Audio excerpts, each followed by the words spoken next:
I'm Elaine Viets. Adonna Combs discovered Justin and launched his art career. Now Justin has his own website and his artwork is shown in galleries. Justin's art is abstract yet bold, especially for a horse. That's right, Justin is a horse. Let the naysayers laugh. Justin is a trailblazer in the art world. Adonna will tell us his story on today's Dead End Job Show. I'm Elaine Viets, and we're talking to Adonna Combs, the woman who discovered Justin the artistic horse. Okay, Adonna, a horse that can paint may sound ridiculous, but I've seen Justin's art, and I can say that I've seen a lot worse paintings by humans. Tell us how you found Justin. Well, I had always admired the Frisian breed, and when I finally got to a point in my life where I could find the perfect horse that I had been looking for, I started looking for him, and I found him in Illinois, and I bought him as a 2-year-old, so he was quite young when I got him. And I always wanted to train a horse myself, so I thought that would be a great challenge. Little did I know he had this talent, and I certainly didn't go looking for a horse that would paint. I was looking for a horse I could show.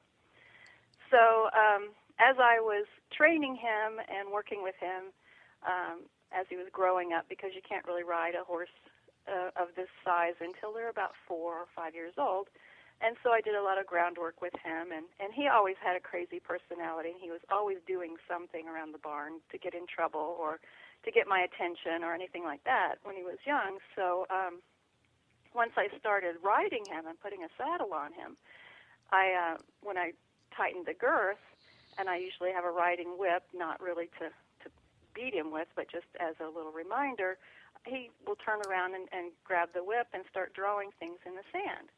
And with his crazy personality, I just took it as he was trying to delay going to work and riding and things like that. So I was annoyed most of the time when he would do that, and I would just say, "Give me that back. You're just being crazy."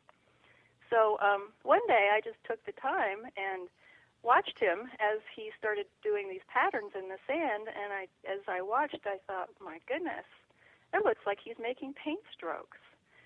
So I thought about that for a while, and then I tied a paintbrush to the end of my whip just to see what he would do, and sure enough, he kept making those strokes in the sand. So eventually I got enough nerve to put paint on the paintbrush, because I really wasn't sure where he would apply the paint. I knew it was going to be on me, and who knows where else it could go. But once he realized that I was asking him to paint on a surface, it was like he knew exactly what to do, and he just started applying the paint to the paper or the canvas. And I was shocked. One of his earlier paintings is titled Self-Portrait, and it really looks like like a horse with the same fun, loving personality that Justin has. So I've seen that really that. shocked me. It really it's red, and it is a horse figure. At least it looks like it to me, with a flying mane and tail. So Yes, it's not only looks like a horse; it looks like a horse in motion. exactly. Now, does Justin use the same kind of brush? Do you tape the brush to the end of the whip? How does that work? Well, after Justin got used to using the whip with the brush tied on it and applying it to the canvas, one day he just got tired of it, and he threw it across the barn aisle, and he wouldn't touch it again. So I just looked at him like, "What are you trying to tell me?" And I thought, well, maybe he's ready to go to the big boy brushes and the real brushes. So I just bought some regular hardware brushes that you would paint a house with, in different sizes, so like a 4-foot or a 4-inch and a 2-inch, different sizes, so we could get different weights of brush strokes on the canvas. And I wrapped the wooden handles with duct tape so that if they splintered, they wouldn't splinter in his mouth. And he just grabbed the brush and knew exactly what to do with that. I guess he decided he was advanced enough to use a real brush now. Now, horses can see colors like we can? They can see colors. They can't see the range of colors like humans can. They don't have the grays and the different variations, but they can see, the bright colors. I think they can see blues and greens better than reds and blacks and things like that. How does Justin decide on a color? Well, when we're painting, I normally start with a color palette that I've chosen, and it might be inspired by the season or just something I've seen around the barn or something like that. So I start with pre-chosen colors.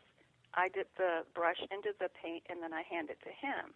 A lot of times while we're painting, and since the paint is wet, the colors mix and really make another color in there that I didn't plan on.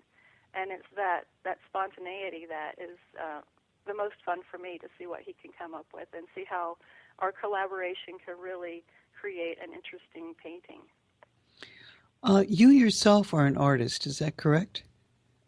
I have a degree in fine art, but I worked primarily in commercial art most of my career. So my work has been done on a computer with graphics and things like that. I really didn't have time to do any painting. And when I retired, I swore I wasn't going to do any more artwork at all. So Justin has pushed me back into the art world, and it's really quite interesting and fun. When Justin is painting, are there any colors that he doesn't like or refuses to use? Sometimes he has problems with red, although his self-portrait is red. Red is a color he doesn't use as much of, and he won't paint as long with it. And I haven't quite figured that out. But the blues and the greens, he'll paint for quite a while with those. And, of course, orange, because that's his favorite color, because it's the color of carrots. How do you know when he's finished with a painting? Well, sometimes he'll just throw the brush, and then... That's a good indication. Yeah. And sometimes I can just see that when the painting's at the point where if he does any more, it'll be overworked. So I'll take it away from him. But sometimes if I set that painting that we've been working on a different side of the barn, he'll go over to the painting itself and tap it with his hoofs, like, no, I'm not done yet. Bring it back over here. Mm. What kind of paint does he use? He uses non-toxic acrylic. So it does wash off of him, and it's non-toxic, although it does not wash off of my clothes or the barn aisle or the wood and things like that. How long does it take Justin to paint an artwork? It varies on the size of painting that we're working on. It could take half an hour up to 2 or 3 months. We've done we've done several that are about 4 foot by 6 foot, and those do take quite a while. Has Justin ever destroyed a work of art or refused to finish it? Well, he hasn't destroyed it intentionally. Sometimes he gets so energetic about what he's doing that the edge of the brush will actually rip the canvas or the paper, and then when he's finished with the painting, he signs it with his hoof. And because he hasn't learned to write yet, but we're working on that. But he's quite a large horse. He's about 1,500 pounds. So I've learned that if I have him put his hoof print on a stretched canvas, that can easily rip as well. So we normally do unstretched canvases so that he can sign them properly. But he doesn't ever pick them up in his mouth and fling them across the room, or he hasn't done it yet. How did you branch out from Justin painting for you to Justin painting for the public? Well, that was actually he had a art exhibit where he was there in person for the opening reception. And since then, people or different organizations have contacted me to see if he will go and be present for their event. And my comment in the beginning was, well, he's never done this in public. I'm not sure if he'll focus enough to pay attention to what he's doing. I can bring him, and I can guarantee you he will do something.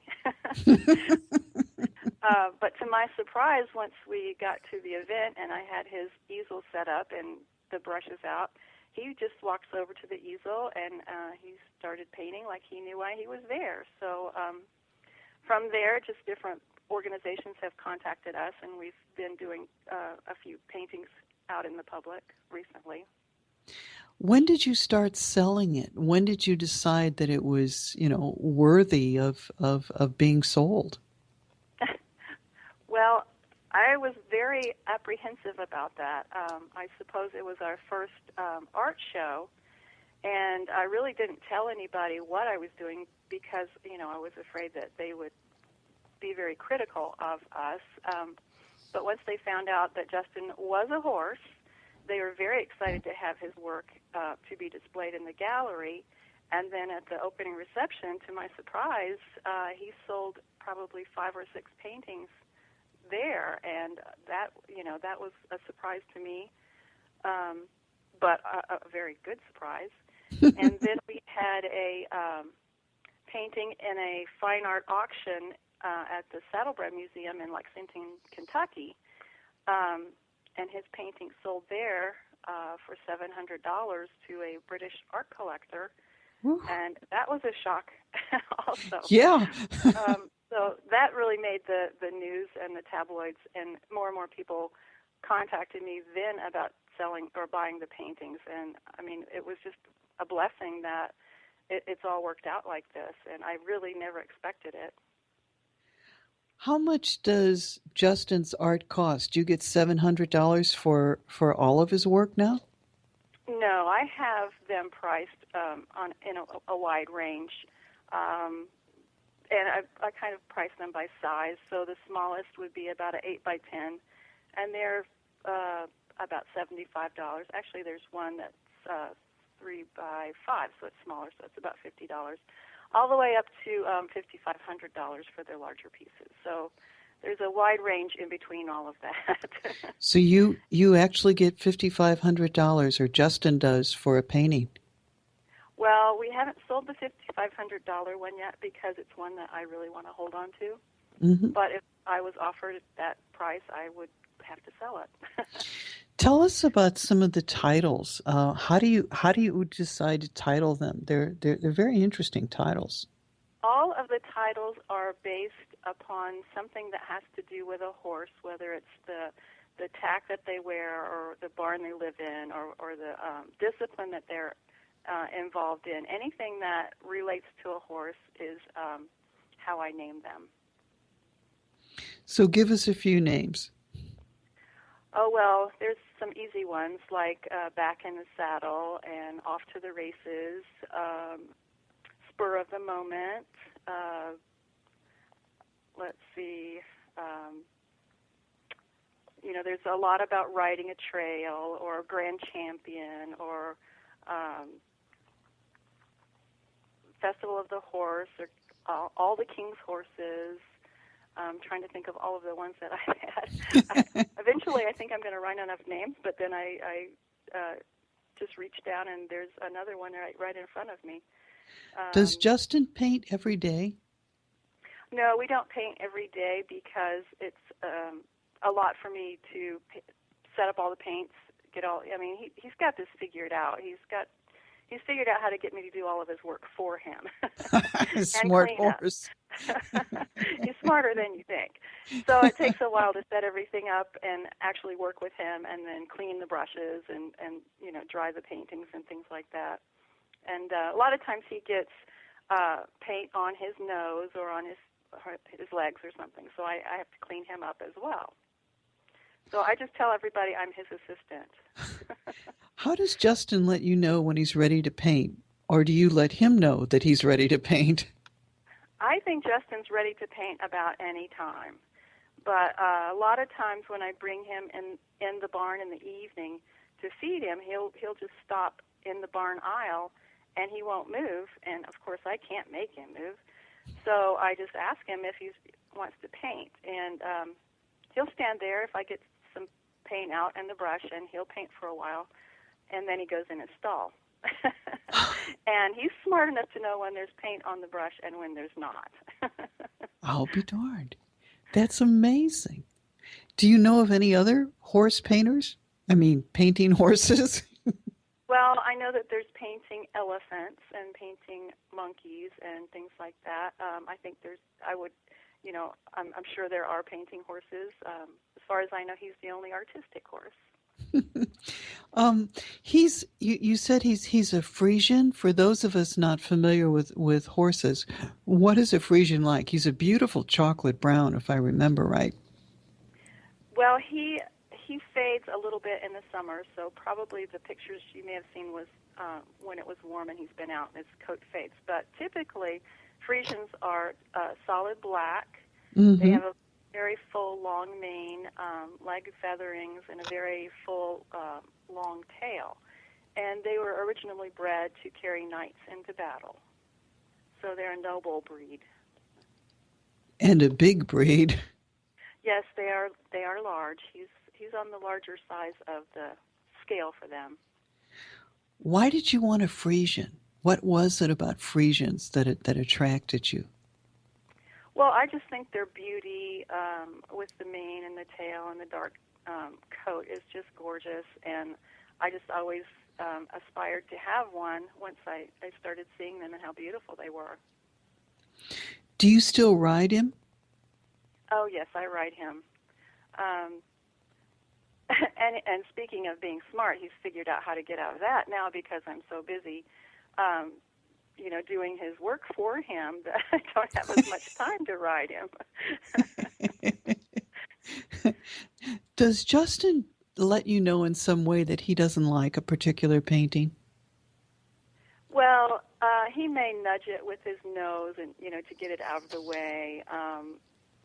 Sometimes he might kind of hit it some way sideways off of the easel, and if I try to put it back up there, he'll do the same thing. So I just assume that that's the one he doesn't want to work on. And like I said, sometimes when I take the painting to let it dry, he's not finished, and he'll go back to wherever I've taken it and start pawing it with his hoof, like he wants to paint on that one again. He's done that several times in public. It's really funny. If we wanted to see him in public, you have what you call one-horse shows. Uh, does he have any public appearances coming up? He will start getting booked probably in the spring, but through the winter we don't have anything scheduled. But on my website there are some videos of him painting. I've seen those, and you also have examples of his work and prints that can be purchased. And Justin now has his own book. He does. I had several people, once I started, they would ask questions, and I would start telling them about how we got started. They said, "You just got to write a book about this." And I said, "Well, I'm not really an author, but I do know how to arrange it so that it makes some sense." So I do have a book that I've written about him, and it's a full-color hardback that has a lot of photos of him and of him painting, and the story about how we got started with it, and it features a lot of his paintings that we've done over the couple of years that we've been working. And how much does his book cost? His book is $39.95, and it's available on the website as well, artistichorses.com. Mm-hmm. Now, when Justin wants to paint, his studio is in the barn. Is he your only horse? Do you have any others? He has a couple of friends that give him support. I have a Dutch warm blood, and his name's Eddie. And then I have a pony, and her name is Ginger. And they often will stand around and watch him paint. Sometimes I think they want to paint too, and I've tried to see if they would, but Eddie just really doesn't want to have anything to do with it. He'd rather just be an admirer of the work. So he does have horse friends. Does I know horses often like pets. Does he have any cats or goats or anything like that? Well, we have a few cats and some dogs at the barn also. In fact, sometimes when he's working on the paintings, the dogs are so curious they'll come up and watch. And I have one that just has to be the center of attention. She'll actually walk on the painting or through the painting. Or if I'm photographing it, she has to get in front of Now, when the dog walks on the painting, does that affect the artwork in any way? Well, it depends upon if the paint is wet. So there are a few paintings that have paw prints in them as well as Justin's brushstrokes and his hoof print. And those are really special to me. Are those for sale as a dog-horse collaboration? I think one of them is called Pasture Mates. So that one is for sale, and I have sold another one that had the paw prints in them as well as the hoof prints. And that one broke my heart when I sold it. But it has a good home. Now, you also do you also sell horseshoes that have Justin's paint on it? I do. I normally sell those when we're at an event. It was just accidental, even finding out that people were interested in them. One of his exhibits, I just hung them around as decoration, and people started asking if they could buy them, and so I started selling them. But they're not available online yet. I usually just have them with me when we're out in public. How would you describe his art? His art is abstract, colorful. You can definitely, when you look at the paintings, you can see the energy that he has used to make the brushstrokes, and you can tell if it's a brushstroke that he's really put a lot of force behind or if it's really soft and gentle. So they're energetic and playful, but I think they're really amazing pieces of art. I mean, not just because a horse did it, but I think, there's humans who he could be, I wouldn't say equal to, but, in rivalry with, because I really think a lot of his work, if you didn't know it was done by a horse, you might think it was done by a human. I would agree, but again, I know, unfortunately, not as much about art as I would like. But he's put together some nice pieces, and I particularly like his self-portrait with the red horse and the flying mane. Now, as far as Justin and his work, has he ever been reviewed by art critics, by professionals? He had a visit. I don't think it was a formal review, but we had a professional artist from New York City and a professional artist from LA come and work with him at his studio. They came at the same day just to see, because they couldn't believe it. And their takeaway from it was, what I see when he does it is, compared to a human artist, sometimes you have anxiety about, I wonder if anybody's going to like it, where should I start, what color should I use? You just really agonize over the starting of a painting, and where Justin is just very spontaneous, and whatever happens, happens, and, he's just very free with it. And I think that's really unique about, a horse artist as opposed to a human artist. Well, he also doesn't have to do the networking that most artists do. Right. Although, he that's another thing he has me work on for him. But he loves to be out and talk to people and see people, and he loves to have people watch him work. So I think if he could do the networking himself, he would like to do it. Where can someone buy Justin's art? I have the original paintings on my website, artistichorses.com, and then there's a category where you can see events, and I list where we'll be and where his paintings will be at a certain time. Or they can just contact me if they would like to have a commission. We've done that several times. And it's www.artistichorses.com. Yes. And you live in Ohio? I am in Columbus, Indiana. Ah, okay. Well, thank you, Adonna Combs, for telling us about Justin the Artistic Horse. I'm Elaine Viets, and you're listening to the Dead End Job Show.